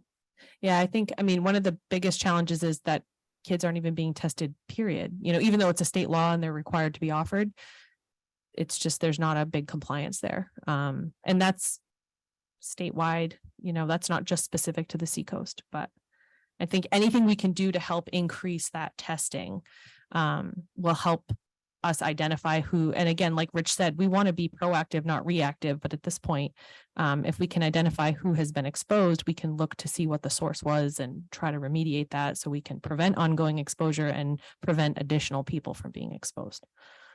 There was a school board Sounds like superintendent. something that came up into the school board discussions, because it was, how accurate is this information? And then how do we go about using this information? And then are we tracking every kindergarten application, every kindergarten document that comes in? And then what is our responsibility as a school to sort of take this information and utilize it? And, there's a lot of questions surrounding it. So, I mean, I appreciate House Bill 342, and if it's signed into law, I think that'll provide obviously some clarity there of what the school needs to do. But I guess, Kim, are you able to sort of identify, though, the 40 kids that have come up as testing positive for lead?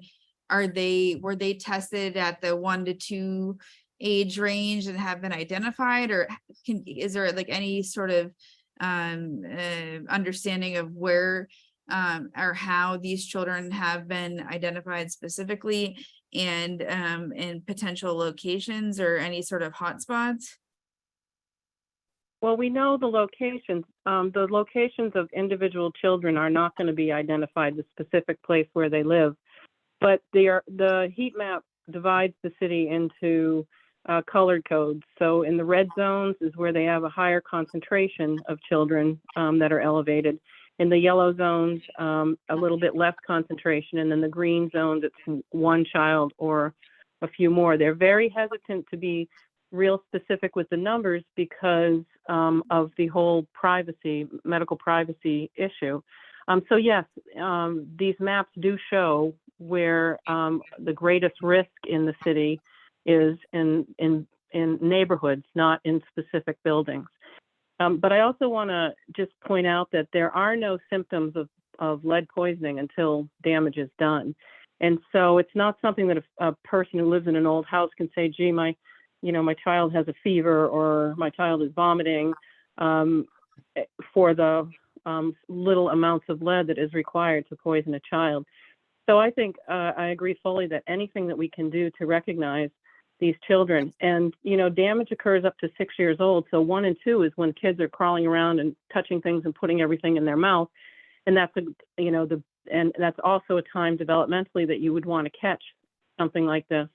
But children are poisoned right up until 6, when their blood-brain barrier develops more fully. So, and I can't answer you what age each one of these children are. I don't have the information on the child. I have the information on the neighborhood. No, I guess I'm wondering if you could identify, how are you getting this information? Like, how are these children being identified?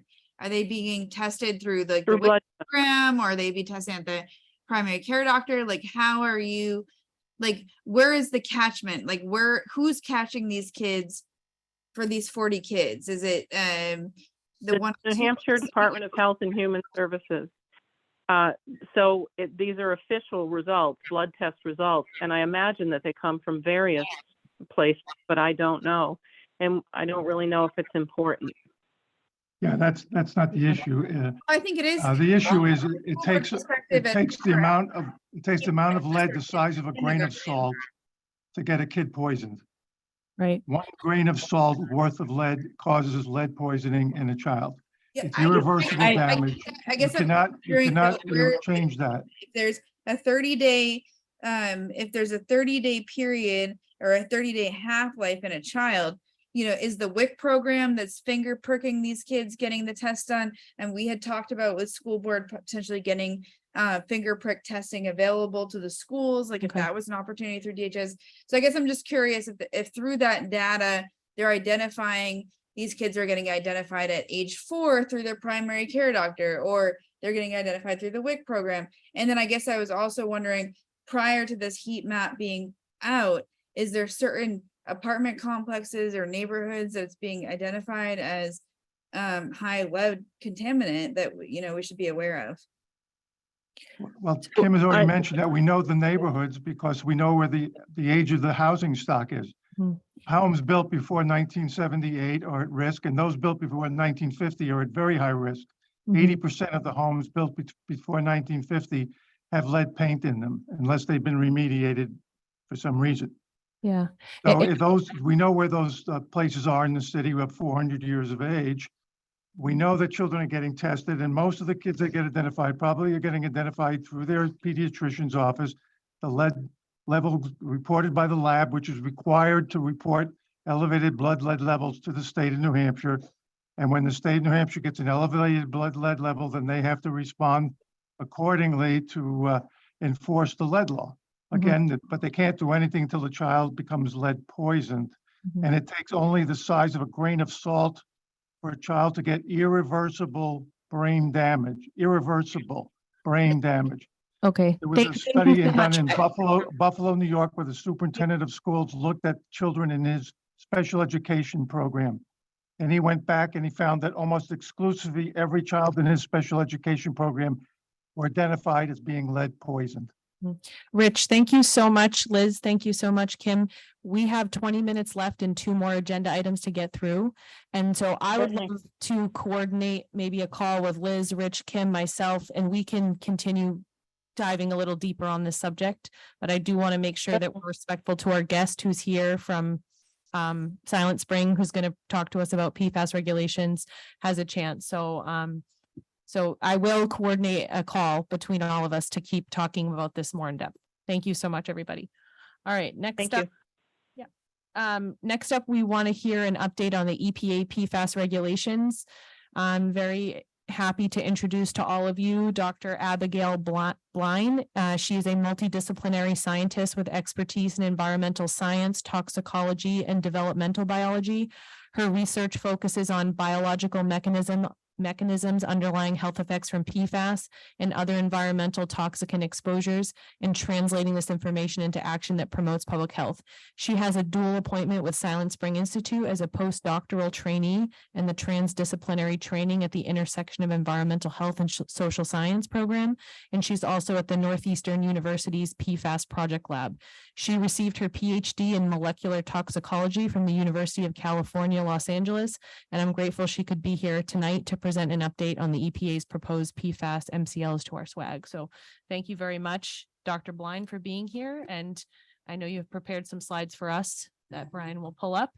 Yeah, thanks, Andrea. And Mason, it was great hearing you talk about the sampling because also out of undergrad, I went into environmental consulting, working for Jake Switford when we had an office on Congress Street before they got bought up by Stantec and moved to Auburn. In any case, yeah, so I did a lot. Oh, no offense to Auburn, but did enjoy that Congress Street office. But in any case, yeah, there's a lot that goes into that sampling. So really appreciate it. And thanks for sharing that.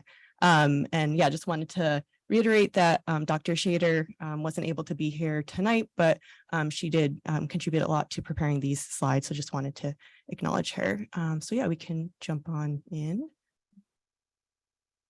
And just apologies if this is a little small, the font. A brief history for PFAS guidelines and standards for drinking water. And I think everyone here is pretty familiar with PFAS, but yeah, they've been manufactured and commercialized using a lot of products going back to the late 1940s into the 1950s. And for most of that time, there wasn't really any kind of regulation on them for the most part. In 2009, after there was more recognition that PFAS were being found in human bodies and more in the environment, EPA did set some provisional health-based levels for PFOA and PFOS, specifically those two compounds. And then it was another almost 10 years before they kind of set these lifetime health advisory levels that were a little bit more stringent. And then and New Hampshire, with the lack of official formal guidelines from EPA, set their own standards by law in 2020, and that's for 4 specific PFAS, PFOA, PFOS, PFHXS, as well as PFNA. And then another 2 years later, EPA updated their health advisory levels once more for PFOA and PFOS before just this past March, at the end of March, they published their proposed MCLs, and I'll get into this a little bit more, just the difference between these health levels and the maximum contaminant levels, but were proposed for 6 individual PFAS, PFOA, PFOS, PFHXS, PFNA, PFBS, and GenX chemicals, which I'll just leave it at that. We can move on to the next slide. And just wanted to briefly show how over time, essentially, the more we know about the health effects, the lower the health advisory levels have been for PFAS. So initially in 2009 for PFOA and PFOS, these were in the hundreds of parts per trillion. So as Mason was talking about previously, most compounds are regulated at the parts per billion or even parts per million level. In the case of PFAS, we're talking much lower, so down to the parts per trillion or nanograms per liter level. And the most recent proposal for 2023 for these MCLs that EPA proposed, it's down to 4 nanograms per liter, which is basically as low as you can measure, essentially. And just as a note on that 2020 line, those are the New Hampshire MCLs at 12 nanograms per liter for PFOA and 18 nanograms per liter. Sorry, I can't read. It's 15, isn't it? Yeah. Yes, apologies. Wow, I need some glasses apparently for PFOS. So New Hampshire's levels were definitely in the range of where EPA landed, but EPA did end up landing a little bit lower in their proposed levels. And on the next slide, I do have just a little bit more comparison. Oh yeah, this slide is smaller than I anticipated, sorry. But just wanted to compare the proposed EPA MCLs from March to different state levels. So a number of states have once again jumped in because EPA was not regulating PFAS in drinking water. Previously, states can set their own standards, as Mason had mentioned. States can go lower than EPA levels. They just have to have that EPA as the minimum protective level. So New Hampshire, set for PFAS MCLs for 4 PFAS, PFOA, PFOS, PFNA, and PFHXS. And then there are 2 additional PFAS that New Hampshire does not currently regulate that are included in the MCLs in the top right corner, which is PFBS is with a 2,000 part per trillion level, and GenX compounds is 10, I believe there. And so, just a little bit more on the difference between guidelines and standards. So some examples of guidelines would be those health advisory levels or HALs, or the maximum contaminant level goals, MCLGs. These are based purely on health effects data. So based upon our best understanding of what levels do harm, it's purely just considering that health effect. It doesn't have anything to do with regulatory or monitoring requirements, and these are not enforceable. They're just kind of based upon what we know. These are levels that we would expect to be health protective. In contrast, standards such as maximum contaminant levels or MCLs, these are enforceable. And in addition to the health information, they also have to take into account feasibility of implementation, as well as a cost benefit analysis under the Safe Water Drinking Act. So, and also comes with the monitoring requirements, which Mason is familiar with.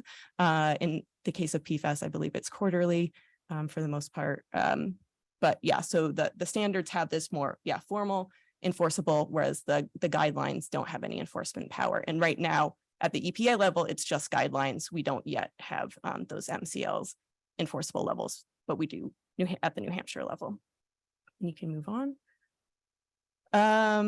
Right, so essentially what EPA determined was based upon health information, because PFOA and PFOS have been associated with cancer effects.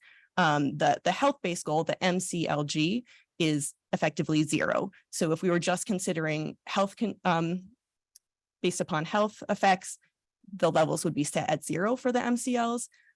But because they have to also consider the feasibility, cost benefit analysis, the level that they propose for the actual enforceable MCL is 4 parts per trillion for both PFOA and PFOS. And that's primarily based upon what the reporting limit is, the feasible reporting limit for labs across the country. Some labs definitely can get lower than this, but they determined that 4 nanograms per liter was like a reasonably achievable reporting level for labs to be able to go by. So that's where that came from, and we can move on. Oh, right, yes. So we can move on to jump ahead to that next slide for what EPA did for the 4 additional chemicals aside from PFOA and PFOS. So rather than setting individual MCLs for each of these chemicals, they decided to treat them by basing their exceedances on a hazard index, which is essentially a way to group chemicals rather than, and kind of having them in addition, rather than having individual levels for each of these chemicals. So I'll explain the hazard index a little bit more. So this is one example of how to think about a hazard index. Once again, you're putting together more than a single chemical so that they're each being compared to their own level as a fraction essentially, and then you're adding up those fractions. And if they exceed the hazard index, which is 1, is what EPA set, then you would have the exceedance overall.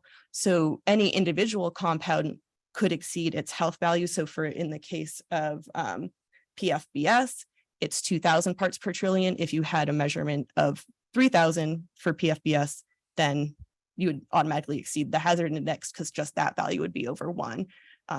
But you might not have each compound exceed individually, but overall you could get that hazard index above 1. And this is a metric that's been used in risk assessment processes and as part of contaminated site cleanups, but not in the drinking water standard context. And I just want to provide one more analogy on the next slide, just thinking about the hazard index. So once again, this is just a way of accounting for total PFAS, at least of these 4 compounds. So each individual in this scenario, each cup is not full on its own, but if you were to add those cups together, they would overflow that total capacity. So that's essentially, once again, a way that even if you don't have individual exceedances, if you add up their individual fractions, they might exceed 1. So yeah, happy to take any questions on that if there is any interest for clarification. This is just briefly a little bit more information on what those 4 additional chemicals beyond PFOA and PFOS are. There's 2 long chain PFAS, which are more often considered the legacy compounds. Those are more easily grabbed by the GAC systems, and then GenX chemicals and PFBS. PFBS is a short chain version of PFOS, and it can still interact with granular activated carbon. It just doesn't grab quite as well as the longer chain chemicals do. Yeah, we can move on. So yeah, since the EPA proposed those MCLs on March 29th, there was a 60-day comment period that recently ended. I've checked the website and there were at least over 120,000 comments that were submitted to EPA last I saw. They do, last I knew, there is expected to be a final decision on whether or not to implement the MCLs as proposed by the end of this year.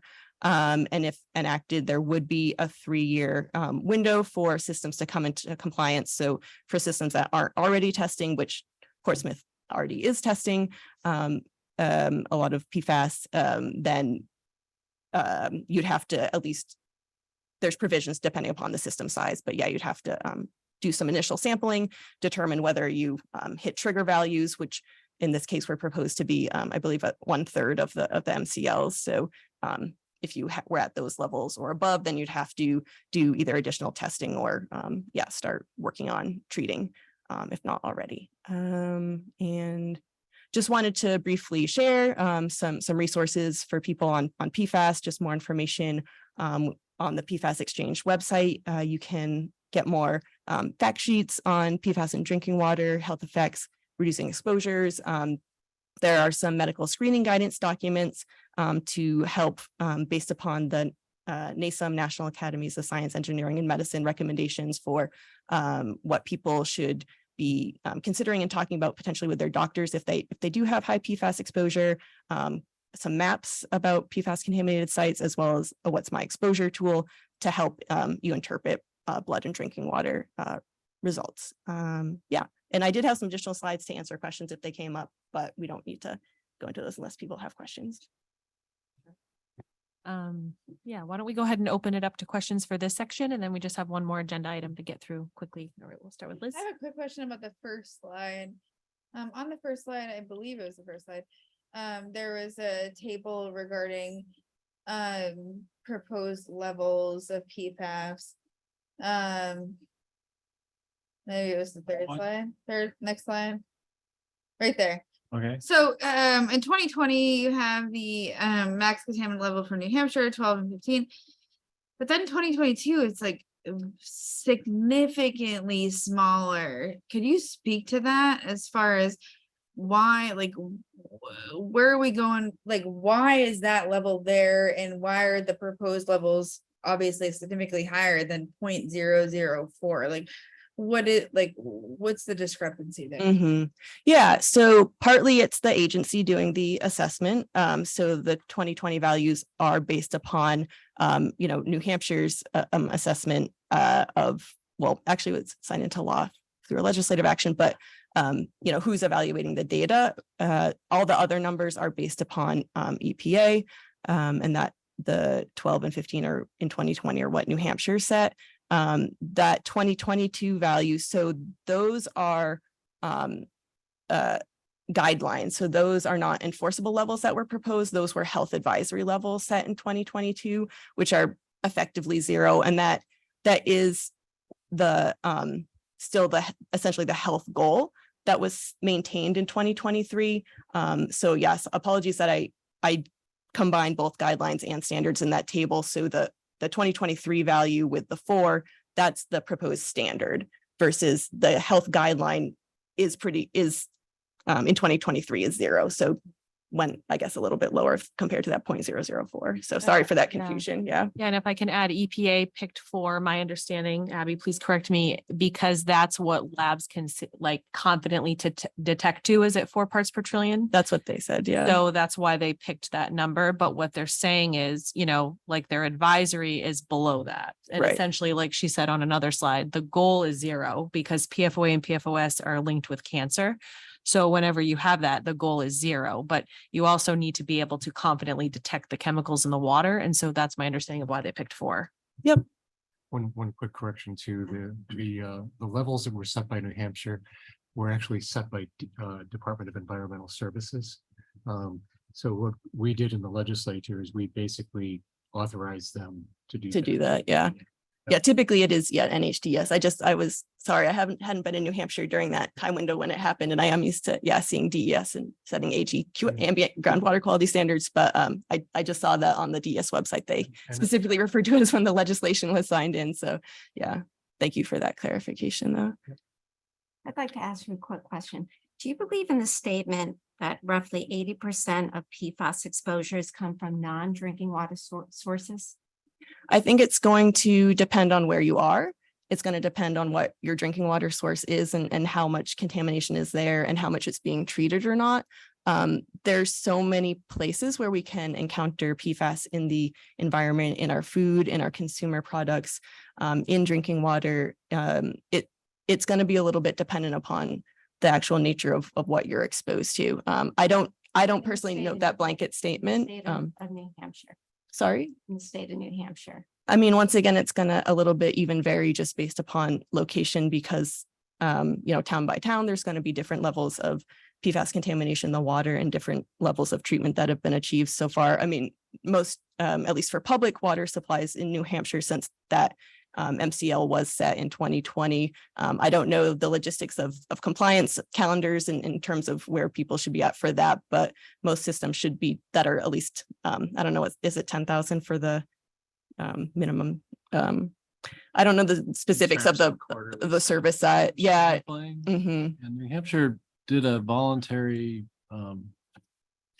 sampling, and then when the MCLs came out, that, all the public water systems have to sample. This goes all the way down to Regardless of size. condominiums, if you're a public system. So there was a presentation that I attended that New Hampshire, it'll affect 30% of public water systems at least.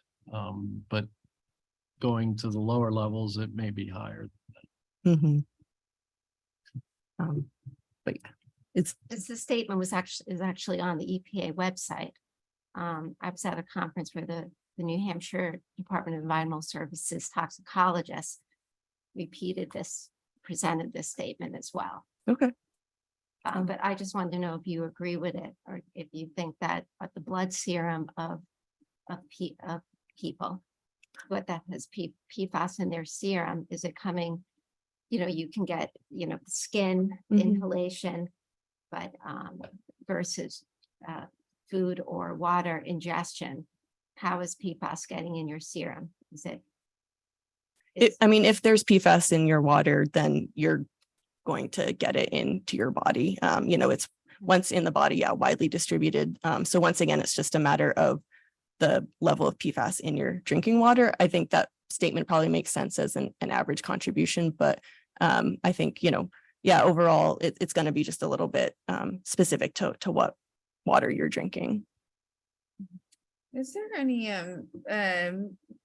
besides the PEDS program for testing for PFAS and in blood, is there any other program, like if their children are getting tested for lead from their pediatrics, there's not a test, like children are getting tested from pediatrics for PFAS, right? So, I mean, is there any talk about that sort of happening or a need for that? If PFAS are causing cancer, we have this study going on, but any sort of integration into testing children or a need to test children for PFAS?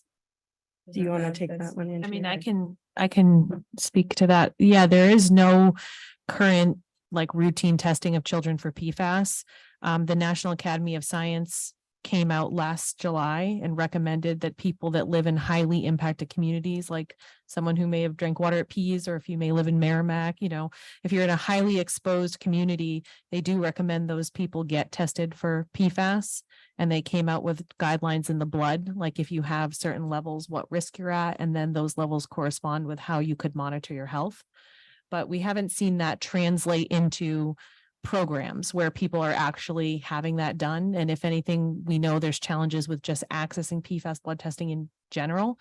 In New Hampshire, we have a law that requires insurance companies would pay for it, but it's really difficult to find a lab and find a physician who's knowledgeable about how to order that testing and get it done and then also get it and interpret the results and figure out what it means. So there's a lot of work to be done on that. So yeah, we're definitely not where we need to be, and there's no routine program, but that's, I mean, advocates are calling for that. So It does, just to say, it does stay in the serum for up 6 to 10 years, which is very important. Depending upon, the individual compound, So you yeah. can track data that way. And it does cause developmental delay. It's been linked to developmental delays. Right. Oh, And even, so even though there is that long half-life, which, means that it stays in our body for a long time, if we're continuing to ingest new chemicals, it can still mean we're getting even more exposure. So, but that's a great point about the long half-lives, longer than lead even. We've also had a long series of conversations about medical monitoring Mhm. in the legislature, and basically where things seem to have come down is part of the issue is a lot of the people who would be tested are not showing any symptoms. So from a legal perspective, there's a question about whether or not they've suffered any harm. And if there's a question about whether or not they've suffered harm, who do you force to pay? So it's not like we can get a St. Gobain to pay for testing in Merrimack. So we've been kind of going round and round and round on that. But in areas like Merrimack, the people who are impacted at Pease, it makes all the sense in the world to have public health programs that actually offer this testing, because it is expensive, it is hard to get. And as you were saying, Andrea, most physicians just really don't even know where to start, Yeah. when it comes to ordering it. Mhm. They don't even know what PFAS are, most of them, unfortunately. Okay, thank you so much. Any other questions? Are we having any results coming back from the Pease testing at all? So all of the folks that have participated have received their individual results. The community aggregate results are supposed to be coming out this summer.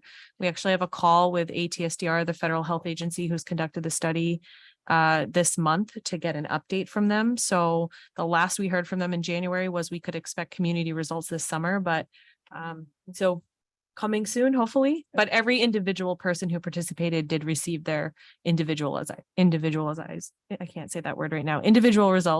And we'll see how the community as a whole looks, hopefully soon. Right. All right, Brian, can we move to my slides, please? And then I'll move very quickly through this because I know we're past time. So perfect. Thank you. So as you may recall from previous discussions in our SWAG, there's an NGO called NRDC who conducted a community-led pilot study with the Eurofins lab, that's a national lab, to test tap samples for 70 PFAS in communities across the nation in 2021. The current EPA method tests for 28 compounds. So this was a newer technology for Eurofins in 2021. And I sent in a Portsmouth tap sample that I collected, and it revealed 35 parts per trillion of PFPRA, which is a short chain PFAS. This is not a PFAS the city had tested for before. It's not part of the EPA list. And so after getting that one sample result, and Merrimack, New Hampshire also participated in this. They also got a similar result. We requested that through New Hampshire DES and EPA that an additional sample be done so we could try to confirm that result. So in March of 2022, New Hampshire DES did take samples and tap samples here in Portsmouth as well as in Merrimack, and they split the samples and they sent it to Eurofins, and they also sent it to the EPA Office of Research and Development. And the repeat samples back then showed a Eurofins result in the Portsmouth water of 2.1 parts per trillion for PFPRA, and the EPA results came back non-detect, which was, confusing and made us, I think, have more questions than answers at that point. Next slide, please. So where we stand today on this project, I did email out people a scientific paper and a Wall Street Journal article, but NRDC has since published the results of this project in a peer-reviewed scientific study. And as I said, the Wall Street Journal also covered it. Essentially, PFPRA, an ultra short chain PFAS, was the most common PFAS present in the study. They tested tap water in 16 states over 19 communities. And it was PFPRA was often found at the highest concentration. But EPA does not currently monitor for this chemical and little is known about its health effects. And the study predicts that ongoing national monitoring programs will significantly underreport the presence of PFAS in drinking water. And so, yeah, I think the goal of this study was to see if there are additional compounds the EPA is not currently monitoring for, and are we finding that in multiple drinking water sources, and what does that mean in terms of next steps and how EPA should prioritize their testing. Next slide, please. This is just study highlights. I got this right from the paper, and I really like this graphic that the study created. But basically, it shows the bottom is what was usually tested for. The bottom two are the EPA methods that are currently out, and then the middle to top is what was detected in this study, the 70 PFAS that can be tested at Eurofins, and then the top is just are there other PFAS in the water that we can't test for. And so down below lists all the states that participated, and you can get all this information in the article that I shared, and the links are there as well. Next slide. So in terms of next steps, what I wanted to update all of you on is that NRDC has, because we have been confused by our results, 35 parts per trillion, 2.1 parts per trillion non-detect. They have secured funding for 2 additional tap samples to be done in Portsmouth and in Merrimack. And so we did the first repeat sample in April, and that did show 13 parts per trillion of PFPRA. And we do have another sample that will be collected later this month. And so we'll be sure to keep you updated. And yeah, that was pretty much it. I don't know if anyone has any questions. I moved through that really quickly, but I'm happy to speak to that. But that's a pilot project that I participated in, and I wanted to share those results. Is the city testing at its water sources that chain of PFAS, and is that coming back positive for certain levels? This was our water source, yeah, Okay. the 13, but again, it's been there, and then it was non-detect, and it, so it's new lab methods. There are no labs that we know of yet that are doing it. So the EPA went through their rigorous testing and that, and they came up with non-detect. So it takes a lot to get a laboratory up to speed with being able to test these parameters. There's been a lot of discussion about not so many yet to be tested for, of the thousands. I mean, the number is 2,000, 4,000, 9,000. So but anyway, we've tested. We've always, from day one, we tested for as many as we could, but we're using any method that is EPA approved.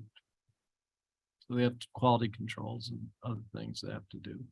Right. We're seeing like Eurofins is a lab. It's not the EPA, but they're a national lab, and they've gone out and developed technology where they can test for 70 PFAS, where the EPA only tests for 29, 28. So I think we're going to see more of that, as PFAS is more of a concern for folks, and we know it's a large class of chemicals. We're going to see more labs and different research get out ahead of the EPA and be able to test for more compounds. And it's going to leave us with probably more questions than answers. If we find other PFAS in our water, okay, what are the health effects associated with that PFAS? Is it effectively filtered out if we have treatment in place? But it's always been my position that we should do everything we can to help advance the science and contribute to evolving science, and just put the information within context, because we now have had 4 different data points and they've all been different. So it's important for us, if we get opportunities to participate in testing that's free and it provides more information, then I'm in support of continuing to do that. Even if it doesn't lead to concrete answers today, maybe someday it will give us more information. I think to speak to the concentrations that we're talking about and the variability in the data specifically with this equipment, I like to tell people as a little fun fact that parts per billion is basically like dropping 1 water droplet into an Olympic-sized swimming pool, and parts per trillion is basically multiplying that volume of pool water by 10. Mhm. So that's the fact that we're measuring down to that level is just so minuscule where you're gonna have variability in your data. Mhm. That's it. Yeah. Yeah. And I think to add to that, what is mind boggling to me is that levels that low can cause health effects, right? Like if you think about one drop in how much, and the EPA saying 0 for some chemicals because they can cause cancer at incredibly low levels. That, Depending on the compound. sure, Yeah. yeah, but that's mind boggling to me. Yeah. That at such low levels, we're seeing adverse health effects. Okay. Do we have anyone on the line, Brian, from the community? Any public comment or any, No, we have, is that Kim? still have Kim. and Okay, Rich, who okay. did put a comment in the chat. He's basically, so I'll paraphrase, but he said that, you know, we're doing better because PFAS is getting out there. Less than 60% of children age 1 and 2 are tested for lead, even with the state law mandating such testing. And knowing the hazards of lead for 2,000 years, at least with PFAS, we have only recently known the health hazards. We are doing better than we are with lead poisoning in terms of testing and public awareness. Mhm. Mhm. Okay, Reiterating the focus on lead. okay. And that, and I know there's a lot of testing to drinking water and Yeah. a lot of things to be concerned about. Mhm. Well, thank you, everyone. 8:45, sorry to go over, but I appreciate everyone sticking with us. Thank you to Dr. Blind and Mason and everyone who participated tonight. Really appreciate it, and I hope everyone has a great summer. Thank you.